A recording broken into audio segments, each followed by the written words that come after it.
ಗೊತ್ತಾಗಬೇಕಾಗಿದೆ. ಆದ್ರೆ ಇಂತಹ ಭ್ರಷ್ಟ ಅಧಿಕಾರಿ ಇವತ್ತು ಅಧಿಕಾರಿಯ ವಿರುದ್ಧ ಇವತ್ತು ಏನು ಕ್ರಮಗಳಾಗ್ತಾ ಇದೆ. ಈಗಾಗಲೇ ಈಕೆ ವಿರುದ್ಧ ಒಂದು ಕ್ರಿಮಿನಲ್ ಪ್ರಕರಣವನ್ನ ದಾಖಲಿಸಬೇಕು ಅಂತ ಹೇಳೇನೆ ರೀಜನಲ್ ಕಮಿಷನರ್ ಆಗಿರ್ತಕ್ಕಂಥ ಅಮ್ಲಾನ್ ಆದಿತ್ಯ ಬಿಸ್ವಾಸ್ ಅವರು ಜಿಲ್ಲಾಧಿಕಾರಿಗಳಿಗೆ ಈಗಾಗಲೇ ಆದೇಶ ಮಾಡಿದಾರಂತೆ. ಇವಳು ತುಂಬಾ ನಟೋರಿಯಸ್ ಕ್ರಿಮಿನಲ್ ಇವಳು, ಹಾಗಾಗಿ ಈಕೆ ವಿರುದ್ಧ ನೀವು ಕೂಡಲೇ ಕ್ರಿಮಿನಲ್ ಪ್ರಕರಣವನ್ನು ದಾಖಲೆ ಮಾಡಿ ಅಂತ ಹೇಳಿ ಜಿಲ್ಲಾಧಿಕಾರಿಗಳಿಗೆ ಆದೇಶವನ್ನ ಮಾಡಿದ್ದಾರೆ ಎನ್ನುವಂತ ಮಾಹಿತಿ ಈಗ ಬರ್ತಾ ಇದೆ. ನೋಡಿ ಯಾವ ರೀತಿಯಾಗಿ ಇವತ್ತು ಸರ್ಕಾರಿ ಅಧಿಕಾರಿಗಳು ನಮ್ಮ ಸೇವೆ ಮಾಡೋದಕ್ಕೆ ಬರುವಂತಹ ಸರ್ಕಾರಿ ಅಧಿಕಾರಿಗಳು ಈಕೆ ಬಗ್ಗೆ ಹೇಳ್ಬೇಕಂತ ಅಂದ್ರೆ ಈ ಹೆಂಗಸು ಈಕೆ ಏನು 8ನೇ ರ್ಯಾಂಕ್, ಈಕೆ 11th ರ್ಯಾಂಕ್, AS ಅಲ್ಲಿ ಯಾವ 2015 ಬ್ಯಾಚ್ ಅಲ್ಲಿ 11ನೇ ರ್ಯಾಂಕು 12ನೇ ರ್ಯಾಂಕು ಬಂದಿರುವಂತ ಸ್ಟೂಡೆಂಟ್ಸ್ ತುಂಬಾ ಹೈ ರ್ಯಾಂಕ್ ಅಲ್ಲಿ ಪಾಸ್ ಆಗಿರುವಂತವ್ರು.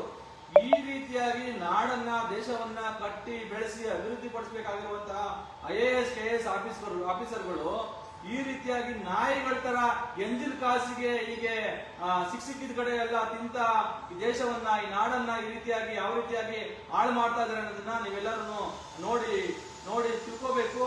ಮತ್ತೆ ಇವ್ರಿಗೆ ಏನಾದ್ರೂ ಒಂಚೂರಾದ್ರೂ ಅಷ್ಟೆಲ್ಲ ಕಷ್ಟಪಟ್ಕೊಂಡು IAS KS ಆಗ್ತಿರುವಂತ ಜನರು ಯಾಕಾಗಿ ಇವತ್ತು ಅವರು IAS KS ಹುದ್ದೆಗೆ ಅಷ್ಟೊಂದು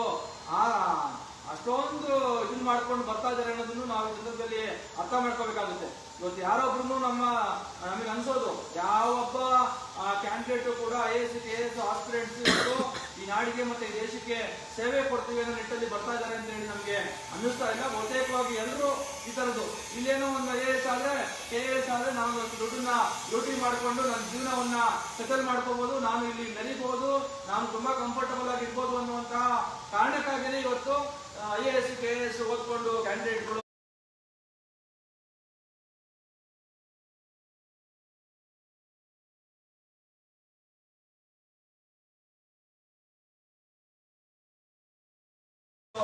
ಅಧಿಕಾರಿಗಳಾಗಿ ಬರ್ತಾ ಇದ್ದಾರೆ.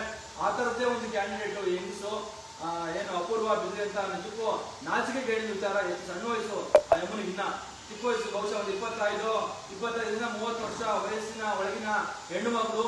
ಈ ವಯಸ್ಸಿಗೆ ಇಷ್ಟೆಲ್ಲ ಲಜ್ಜೆಗೆಟ್ಟು ಭ್ರಷ್ಟಾಚಾರವನ್ನ ಮಾಡೋದಕ್ಕೆ ನಿಂತಿದ್ದಾಳೆ ಅಂತ ಅಂದ್ರೆ ಈ ದೇಶವನ್ನ ಇವತ್ತು ಯಾವ ಸ್ಥಿತಿಗೆ ಇವರೆಲ್ಲ ಕೊಂಡೊಯ್ತಾರೆ. ನಿಜಕ್ಕೂ ಶಾಕಿಂಗ್ ಆಗುವಂತಹ ವಿಚಾರಗಳು.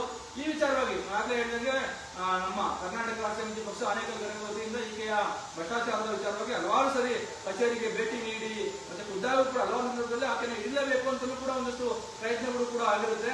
ಆದ್ರೆ ಆಕೆ ತುಂಬಾ ಸ್ಮಾರ್ಟ್ ಆಗಿರೋದ್ರಿಂದ ಆ ವಿಚಾರದಲ್ಲೂ ಕೂಡ ಬಚಾವಾಗಿರ್ತಾಳೆ. ಆದ್ರೆ ಪಾಪದ ಕೂಡ ತುಂಬಿದಾಗ ಕೊನೆಗೆ ಈಗ ಸಿಗಾಕೊಳ್ಳಬೇಕಾಗುತ್ತೆ. ಒಂದ್ ದಿವಸ ಇವತ್ತು ಆಕೆ ಸಿಗಾಕೊಂಡಿದ್ದಾಳೆ. ನಾನೀಗ ನನ್ನ ಜೊತೆಗೆ ನಮ್ಮ ಕರ್ನಾಟಕ ರಾಷ್ಟ್ರ ಸಮಿತಿ ಪಕ್ಷದ ಬೆಂಗಳೂರು ದಕ್ಷಿಣ ಜಿಲ್ಲಾ ಉಪಾಧ್ಯಕ್ಷ ಆಗಿರ್ತಕ್ಕಂಥ ಮಹೇಶ್ ರೆಡ್ಡಿ ಅವರು ಇದ್ದಾರೆ.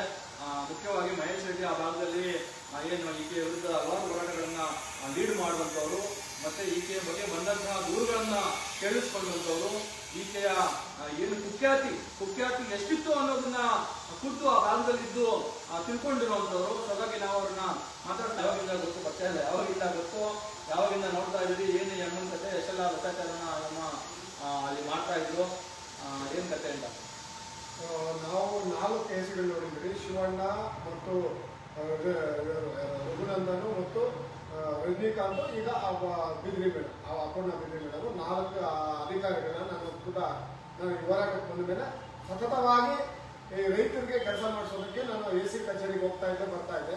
ಆದ್ರೆ ಇವರು ಯಾರು ಅಪೂರ್ಣ ಬಿದ್ರಿ ಬಂದಾಗ ಯಾವ ತರ ಇತ್ತು, ಹಿಂದೆ ಯಾವ ತರ ಇತ್ತು ಅಂತ ಹೇಳ್ಕೊಳ್ಳೋದಕ್ಕಿಂತ ಅಪೂರ್ಣ ಬಿದ್ರಿ ಬಂದಾಗ ಅಲ್ಲಿ ಒಳಗಡೆ ಕೂರೋದಕ್ಕೆ ಸಾರ್ವಜನಿಕರು ಬಂದಾಗ ಕೂರೋದಕ್ಕೆ ಒಂದು ಆಸನಗಳಿತ್ತು. ಆಸನಗಳೆಲ್ಲ ತೆಗೆಸ್ಬಿಟ್ಟು ಅಲ್ಲೊಂದು ರೂಮ್ ಮಾಡಿದ್ರು. ಆ ರೂಮ್ಗೆ ಒಂದು ಚೇರ್, ಅವ್ರು ಕೂರೋದಕ್ಕೆ ಒಂದು ಟೇಬಲ್, ಮುಂದ್ಗಡೆ ಒಬ್ಬರ ವ್ಯಕ್ತಿ ಕೂತ್ಕೊಳ್ಳೋದಕ್ಕೆ ಚೇರ್ ಇಷ್ಟೇ ಮಾಡ್ಕೊಂಡಿದ್ರು ಮೇಡಮ್. ಆ ಚೇಂಬರ್ ಅಲ್ಲಿ ಆ ರೂಮಲ್ಲಿ ಏನೇನು ಇಲ್ಲ. ಅವ್ರು ಎಷ್ಟು ಅವು ಅದರಲ್ಲಿಲ್ಲ ಕ್ಯಾಮ್ರಾಗಳ, ಅದರಲ್ಲಿ AC ಕೋರ್ಟಲ್ಲಿ ಬಿಟ್ಟರೆ ಎಲ್ಲ ತೆಗೆಸ್ಬಿಟ್ಟಿದ್ರು ಮೇಡಮ್ ಅವರು. ಈ ರೂಮ್ ಇದೆಯಲ್ಲ ಅದೊಂದು ಚಿಕ್ಕ ರೂಮ್, ಒಂದು ಅವರು ರೆಸ್ಟ್ ತಗೊಳ್ಳೋದಕ್ಕೆ ಅಂತ ಮಾಡ್ಕೊಂಡಿದ್ರು. ನಾನು ಹಳಬರು AC ಗೊತ್ತಿಲ್ಲ, ಬಟ್ ಇದು ಚಿಕ್ಕ ರೂಮ್. ಬೇಕಾದ್ರೆ ಈಗ ಅವರು ಹಂಗೆ ಇದೆ ರೂಮ್. ಅದೊಂದು ಚೇರು, ಒಂದು ಟೇಬಲ್, ಅದಕ್ಕೆ ಮುಂದೆ ಒಂದು ಚೇರ್ ಅಷ್ಟೇ. ಹಾಗಾಗಿ ಅಲ್ಲಿ ಇವರದು ಏನಿದ್ರು ವ್ಯವಹಾರ ಮಾತುಕತೆ ನಡೆಯೋದು. ಈಗ ನಮ್ಮ KRS ತಂಡದ ನಮ್ಮವೇ ಆನೇಕಲ್ ವ್ಯಾಪ್ತಿಯಾಗಿರುವಂತ ಅವರು ವಿತೌಟ್ ಯೂನಿಫಾರ್ಮ್ ಅಲ್ಲಿ ಹೋದಾಗ ಅವ್ರನ್ನ ಕೂರಿಸಿ ಅಲ್ಲೇ ಬೀಪ್ ಕೇಳಿದಾರೆ. ಅಂದ್ರೆ ಡೈರೆಕ್ಟ್ ಆಗಿ ನೀವು ಇಷ್ಟು ಕೊಟ್ಟರೆ ನಾನು ಮಾಡ್ಕೊಡ್ತೀನಿ ಅನ್ನೋ ಲೆಕ್ಕದಲ್ಲಿ ಅಲ್ಲಿ ಮಾತಾಡಿದಾಗ ಆನಂತರ ಆಚೆ ಬಂದು ಅವ್ರು ನಮ್ಮ ಜೊತೆ ಬಂದಾಗ ಅವ್ರು ಶಾಕ್ ಆಗ್ತಾರೆ ಮೇಡಮ್. ಶಾಕ್ ಆಗಿ ನನಗೆ ಕರೆಯಲ್ಲಿ ನಾನು ಹೇಳ್ತೀನಿ ಮೇಡಮ್ ನಿಮ್ದು ಏನಿದೆಯೋ ನನಗೆ ಗೊತ್ತಿದೆ ಅಂತ ಕರೆ ಇರ್ಬೇಕಾದ್ರೆ ನನ್ನ ಹತ್ರ ರೆಕಾರ್ಡ್ ಇದೆ. ನಾವೇನು ರೆಕಾರ್ಡ್ ಇಲ್ದಿರ ಹೇಳ್ತಲ್ಲ, ಆಯ್ಮ ಹೇಳಿದ್ದಾರೆ ನಾನು ನಿಮ್ ತಂಗಿ ಅಲ್ವಾ, ನಾನ್ ನಿಮ್ ತಂಗಿನ ಯಾರನ್ನ ಇದ್ದಾರ ನಿಮ್ಗೆ ಬ್ಲಾಕ್ ಮೇಲ್ ಮಾಡ್ತಾರಾ ನನ್ ತಂಗಿ ಇದು ನಿಮ್ಮ ಹತ್ರ ರೆಕಾರ್ಡ್ ಇದೆ ಹಾಕ್ತೀನಿ ಅಂತ. ಬೇಡ ಮಹೇಶ್, ನಾನು ನೀವ್ ಹೇಳ್ದಂಗೆ ನಾನೆಲ್ಲಾ ಕೆಲಸ ಮಾಡ್ತೀನಿ. ನಾನು ಏನ್ ಕೇಳಿದ್ದೀನಿ, ನಾನು ಇವತ್ತಿನವರೆಗೂ ನಾನು ಕೇಳಿರೋದು ಸರ್ಕಾರಿ ಜಾಗಗಳು ಮಾತ್ರ ಹಾಗೂ ರೈತರಿಗೆ ಏನು RRT ಕೇಸುಗಳಾಗಿರ್ಬೋದು ಮತ್ತು RA ಕೇಸುಗಳಾಗಿರ್ಬೋದು ಮಾಡ್ಕೊಳ್ಳಿ. RA ಕೇಸುಗಳು RRT ಕೇಸುಗಳಿಗೆ ಯಾಕೆ ಲಂಚ ಕೊಡ್ಬೇಕು ನಾವು? ಅದು ಆಕ್ಚುಲಿ ಹೇಳಕ್ ಬರ್ಬೇಕಂದ್ರೆ RRT ಕೇಸು ಮತ್ತು RA ಕೇಸು ಅಲ್ಲೇ ಮಾಡ್ಬೋದು, ಯಾರು ನಮ್ಮ VA ಮತ್ತು ಖಾತೆ ಮಾಡೋದಕ್ಕಷ್ಟೇ. ಆ ಖಾತೆಗೆ ಇವರು ಒಂದು ಸಿಸ್ಟಮ್ ಮಾಡ್ಕೊಂಡ್ಬಿಟ್ಟಿದ್ದಾರೆ. ಮೇಡಮ್ ಅಲ್ಲಿ ನೀವು ಅಲ್ಲಿ ರಿಜೆಕ್ಟ್ ಮಾಡಿ ಕಳಿಸಿ ನನಗೆ, ನಾನು ಇಲ್ಲಿ ಎಷ್ಟು ಬೇಕೋ ಅಷ್ಟು ದುಡ್ಡು ತಗೊಂಡು ನಾನು ಆಮೇಲೆ ಆರ್ಡರ್ ಮಾಡಿ ಕಳಿಸ್ತೀನಿ. ಅದಕ್ಕೆ ಆರ್ಡರ್ ಬೇಕಾಗಿಲ್ಲ. ತಾಲೂಕು ಕಚೇರಿಗಳಲ್ಲಿ ಆಗುವಂತ ಕೆಲಸಗಳನ್ನ ಇವರು ತಾಲೂಕಲ್ಲ ಇವರು VAಗಳು ಅಂದ್ರೆ ವಿಲೇಜ್ ಅಕೌಂಟೆಂಟ್ ಮಾಡೋ ಕೆಲಸಗಳನ್ನ ಇಲ್ಲಿಗೆ ವಿಲೇಜ್ ಅಕೌಂಟ್ ರಿಪೋರ್ಟ್ ಹಾಕಿ ಸ್ಪೆಷಲ್ ತಹಸೀಲ್ದಾರ್ ಹತ್ರ ಕೂತ್ಕೋಬೇಕಷ್ಟೇ. ಆದ್ರೆ ಸ್ಪೆಷಲ್ ತಹಸೀಲ್ದಾರ್ ನಮ್ಗೆ ಯಾಕೆ ಎತ್ತಿಲ್ಗಾಗ್ತಾರೆ. ಆದ್ರೆ ಸ್ಪೆಷಲ್ ತಹಸೀಲ್ದಾರ್ಗೂ ಮತ್ತು ಇವ್ರಿಗೆ ಲಿಂಕ್ ಇದೆ. ಈಗ ತನಿಖೆ ಮಾಡ್ತಾ ಇದ್ದೀರಲ್ಲ ಸ್ವಾಮಿ ನೀವು, ಆ ತನಿಖೆಯಲ್ಲಿ ನೋಡಿ. ಈಗ ನಮ್ಮ ಕರಿನಾಯಕ್ ಇದಾರಲ್ಲ, ಕರಿನಾಯಕ್ ಅವರು ಇದರಲ್ಲಿ ಪಾಲುದಾರ ಇದಾರೆ ಇಲ್ವ ಅಂತ ನೋಡಿ ಗೊತ್ತಾಗುತ್ತೆ. ಸ್ಪೆಷಲ್ ತಹಸೀಲ್ದಾರ್ ಮಾಲೀಕರು ಇವ್ರನ್ನ ತನಿಖೆ ಮಾಡಿದಾಗ ಅವ್ರು ಮಾಡ್ಬೇಕಾಗ್ತದೆ. ಯಾಕಂದ್ರೆ ಅವ್ರ ಅಂಡರ್ ಇವ್ರು ಬರೋದು, ನಮ್ಮ ತಹಸೀಲ್ದಾರ್ AC ಅಂಡರ್ ನಮ್ಮ ಸ್ಪೆಷಲ್ ತಹಸೀಲ್ದಾರ್ ಬರೋದು. ಹಾಗಾಗಿ ಇವ್ರು ತನಿಖೆ ಮಾಡಲಿ, ಇಬ್ರು ತನಿಖೆ ಮಾಡಿದಾಗ ಸಿಕ್ಕುತ್ತಲ್ಲ ಮಾಡ್ಬೋದು.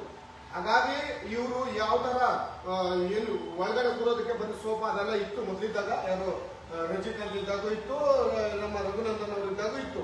ಆದ್ರೆ ಇವ್ರು ಬಂದಾಗ ಏಕಾಗಿ ತಿಳಿಸ್ತಾರೆ, ಏಕಾಗಿ ಬರ್ತಾರೆ, ಒಳ್ಳೆ ಬಿಲ್ಡಪ್ ಕೊಟ್ಬಿಟ್ಟು ಪ್ರೆಸ್ ಮೀಟ್ ಕರ್ಸ್ಬಿಟ್ಟು ಓ ಹಿಂಗ್ ಮಾಡಿದಾರೆ ರಜನಿಕಾಂತ್ ಹಂಗ್ ಮಾಡಿದಾರೆ ಅಂತ ಎಲ್ಲ ಒಂದು ವೈರಲ್ ಮಾಡಿ ಅವರು ಹೈಲೈಟ್ ಆಗ್ತಾರೆ. ತುಂಬಾ ರಜನಿಕಾಂತ್ ಭ್ರಷ್ಟಾಚಾರ ಮಾಡ್ತಾ ಇದ್ದ, ಮತ್ತೆ ರಜನಿಕಾಂತ್ ಕೆಲಸ ಮಾಡಿಲ್ಲ, ಇಲ್ಲಿ ರಜನಿಕಾಂತ್ ಎಲ್ಲ ಪೆಂಡಿಂಗ್ ಇಟ್ಟಿದ್ದ, ನಾನು ಬಂದೆಲ್ಲ ಕ್ಲಿಯರ್ ಮಾಡ್ತಾ ಇದ್ದೀನಿ. ಅದು ಅದೇನಿಲ್ಲ, ಅದಕ್ಕಿಂತ ಅವ್ರು ಹೇಳಿದ್ದೇನು ಗೊತ್ತಾ, ಫೈಲ್ಗಳೇ ಮಿಸ್ಸಿಂಗ್ ಆಗಿದೆ. ಈಗ ತೆಗೀರಿ, ಗೂಗಲ್ ಅಲ್ಲಿ ಇವಾಗ ಯಾರು ಬೇಕಾದ್ರೆ ಲೈವ್ ಅಲ್ಲಿ ನೋಡ್ತಾ ಇರೋದು ಗೂಗಲ್ ಅಲ್ಲಿ ತೆಗಿಬಹುದು. ಅವ್ರು ಹೇಳಿದ್ದಾರೆ, ಹೇಳಿಕೆ ಕೊಟ್ಟಿದ್ದಾರೆ, ಫೈಲ್ಗಳೇ ಮಿಸ್ಸಿಂಗ್ ಆಗಿದೆ, ಫೈಲ್ಗಳೇ ಕಾಣೆ ಆಗಿದೆ ಅಂತ ನಾವು ದೂರು ಕೊಟ್ಟಿರೋದು. ನಾವು ದೂರು ಕೊಟ್ಟಿರೋ ಸಮೇತ ಅವ್ರು ಪ್ರೆಸ್ ಮೀಟ್ ಅಲ್ಲಿ ಹೇಳಿದ್ದಾರೆ. ರಜನಿಕಾಂತ್ ಮೇಲೆನೆ ಹೌದು, ಹಿಂದಿನ AC ಯಾರಾಗಿದ್ರು AC ರಜನಿಕಾಂತ್ ಮೇಲೆನೆ ಹೀಗೆ ಬಂದ ಹೆಸರೇಳಿಲ್ಲ, ಕೊಟ್ಟಿದ್ದಾರೆ. ಹೆಸರೇಳಿಲ್ಲ, ನಮ್ಮ ಫೈಲ್ಗಳು ಮಿಸ್ ಆಗಿದೆ ಅಂತ ಪ್ರೆಸ್ ಮೀಟ್ ಅಲ್ಲಿ ಹೇಳಿದ್ದಾರೆ ಮೇಡಮ್.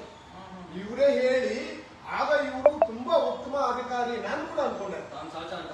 ನಾನು ಅನ್ಕೊಂಡೆ ಒಳ್ಳೆ ಅಧಿಕಾರಿ ಬಂದಿದ್ದಾರೆ, ಬಿಗ್ರಿ ಫ್ಯಾಮಿಲಿ ಅವರು ಏನೋ ಮಾಡ್ಬೋದೇನೋ, ಒಳ್ಳೆ ಕೆಲಸ ಮಾಡ್ಬೋದು ಅಂತ ನಾನು ಕೂಡ ಆಶ್ಚರ್ಯ ಪಟ್ಟಿದ್ದೆ. ಆದ್ರೆ ನಾನ್ ನೋಡಿರುವ AC ಗಳಲ್ಲಿ ಕಡುಭ್ರಷ್ಟ AC ಯಾರನ್ನ ಇದ್ದಾರೆ ಅಂದ್ರೆ ನಮ್ಮ ತಾಯಿ, ನಮ್ಮ ಅಕ್ಕ ಅಂತ ನನ್ಗೆ ಅವರೇ ಹೇಳಿದ್ದಾರೆ. ಏನೋ ಅವ್ರು ಮಾತಾಡಿರೋ ಮಾತಲ್ಲೇ ನನಗೆ ಫೋನಲ್ಲಿ ಹೇಳಿರೋದು.